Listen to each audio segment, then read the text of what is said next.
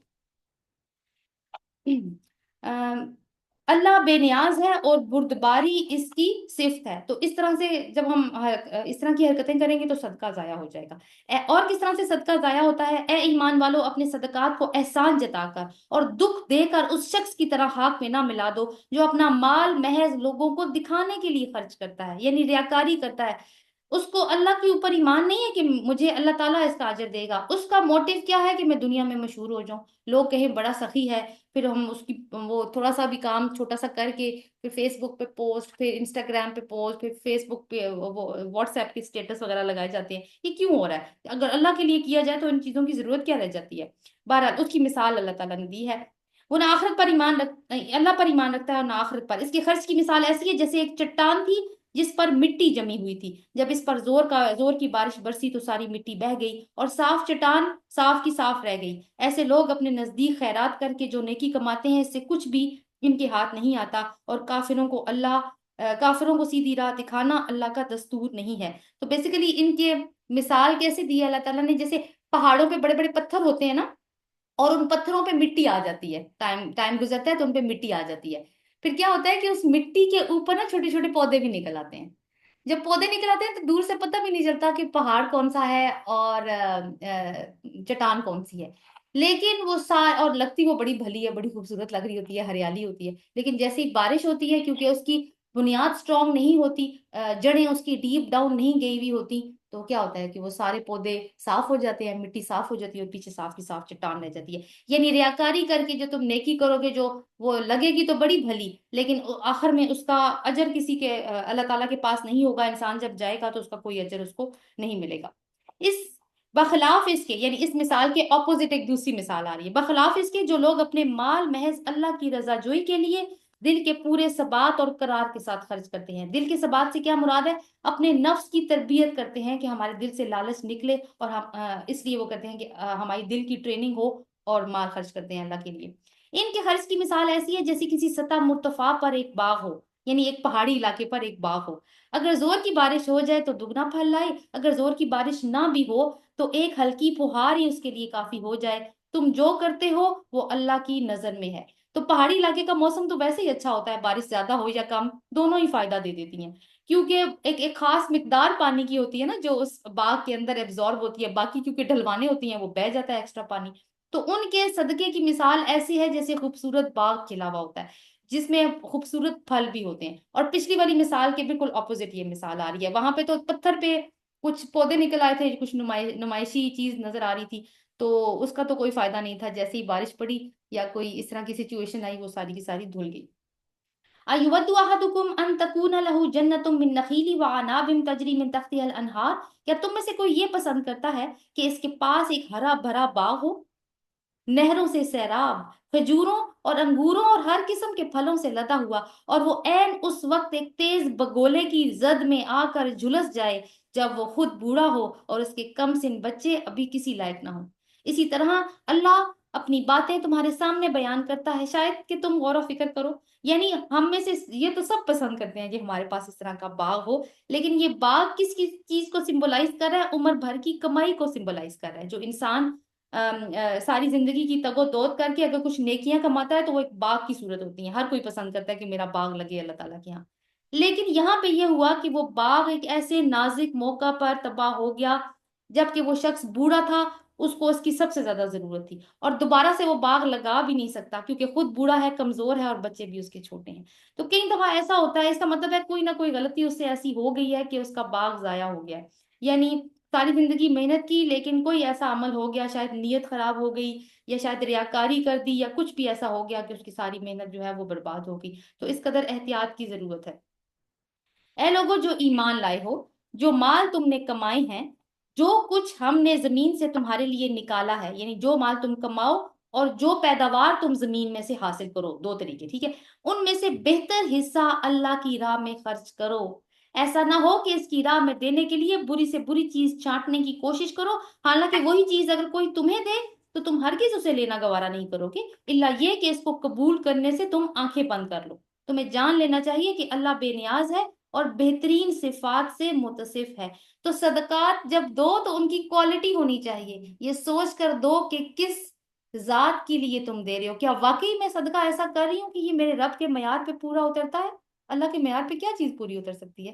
لیکن مجھے ایز مومن کے طور پر تو پوری کوشش کرنی ہے نا، تو اس میں یہ نہیں کہ ردی مال ہے، کپڑے پرانے ہو گئے ہیں، پھٹ گئے ہیں، ان کو اللہ کی راہ میں دے دو، نہیں، اس میں ریئلٹی چیک دیا گیا ہے، دیکھو تم وہی مال اللہ کی راہ میں دو جس کو تم بھی لینا پسند کرو، تمہیں کوئی وہ ایسی چیز دے تو تمہیں خوشی ہو، نہ کہ یہ کہ ہاں مجبوری کی حالت ہے، اب میں کچھ کر نہیں سکتی تو اب آنکھیں بند کر کے میں یہ مال لے لیتی ہوں، وہ مجبوری کی حالت میں ہوگی، لیکن اللہ کے ساتھ یہ والا کام نہیں چل سکتا، اس کے ساتھ تو پوری خالص خلوص نیت کے ساتھ اور کوالٹی کی چیز دینی ہوگی اور حلال مال میں سے خرچ کرنا ہوگا، یعنی کمانے کی بات ہے اور جو زمین سے پاکیزہ رزق نکلتا ہے اس کی۔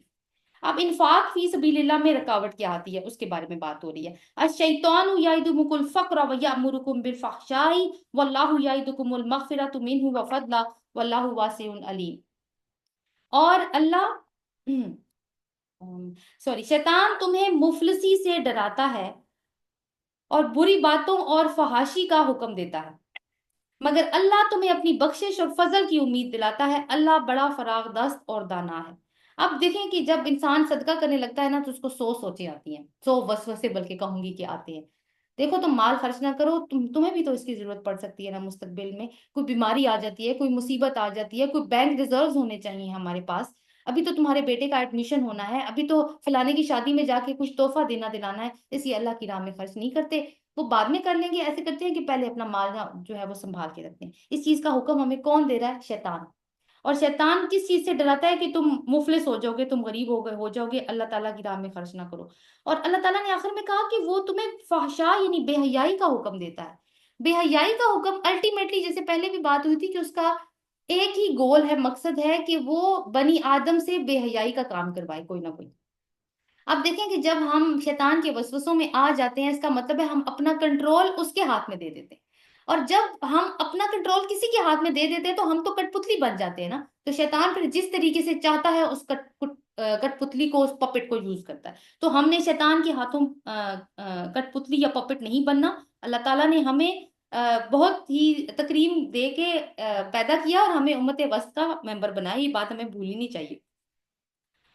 اللہ تعالیٰ جس کو چاہتا ہے حکمت عطا کرتا ہے، بہت خوبصورت ہے، یوت الحکمت من یشاء ومن یوت الحکمت فقد اوتی خیرا کثیرا۔ اللہ جسے چاہتا ہے حکمت عطا کرتا ہے، اور جس کو حکمت مل گئی اسے تو خیر کثیر عطا ہو گیا، اور نہیں نصیحت پکڑتے مگر وہی جو دانش مند ہے۔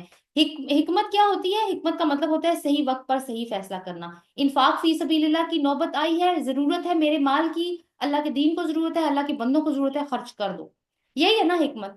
تو اور دوسرا مطلب کیا ہوتا ہے؟ وہ علم جو عمل میں آ جائے۔ تو کیا ہے کہ علم تو دیا جا رہا ہے لیکن عمل تو وہی کریں گے نا جو عقل مند لوگ ہوں گے، اور صاحب حکمت یعنی جس کے پاس حکمت ہوگی وہی یہ کام کرے گا۔ شیطان کے فالوورز کیا کریں گے؟ وہ تو اپنا مال بچا بچا کر رکھیں گے۔ وما انفقتم من نفقة او نذرتم من نذر فإن الله يعلم۔ تم نے جو کچھ بھی خرچ کیا ہو اور جو نظر بھی مانی ہو، اللہ کو اس کا علم ہے، اور ظالموں کا کوئی مددگار نہیں۔ نظر کیا ہوتی ہے؟ نظر کوئی اس طرح کا، آپ دیکھیں کہ اپنے ذمے کوئی کسی چیز کو فرض قرار دے دینا جس کو اللہ نے فرض نہ کیا ہو، فار ایگزامپل کہ کسی جائز مراد پوری بر آنے کے لیے ہم کہتے ہیں یا اللہ تو ہمارا یہ والا، ہماری یہ دعا قبول کر لے، ہم تیری راہ میں تیرے لیے روزہ رکھیں گے، یا تجھے راضی کرنے کے لیے نوافل ادا کریں گے، یا کوئی صدقہ پیش کریں گے، تو یہ کیا ہے؟ نظر۔ اور نظر صرف اللہ کے لیے مانی جا سکتی ہے، غیر اللہ کے لیے نظر نہیں